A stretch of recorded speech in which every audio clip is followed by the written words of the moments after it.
С сотрудниками Управления уголовного розыска МВД по Республике Саха-Якутия пресечена незаконная деятельность группы лиц, причастных к организации занятием проституцией на территории Якутска.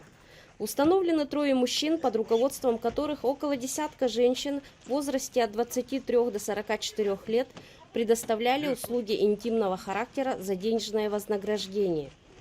Предварительно установлено, что организатором нелегальной деятельности является 39-летний житель микрорайона Марха, а его 28 и 29-летние подельники осуществляли обязанности диспетчеров и водителей. Задержание организатора произошло в сауне, расположенной в Заложном районе. Мужчина как раз привез очередную партию своих подопечных. Его 28-летнего подельника задержали при аналогичных обстоятельствах по улице Клары Цеткин, когда он доставил в частный дом девушку. 3-й мужчина пытался скрыться от полицейских, но был настигнут в районе ГРЭС.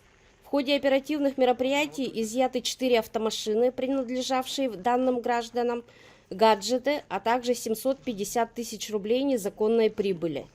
Возбуждено уголовное дело по части 1 статьи 241 Уголовного кодекса Российской Федерации.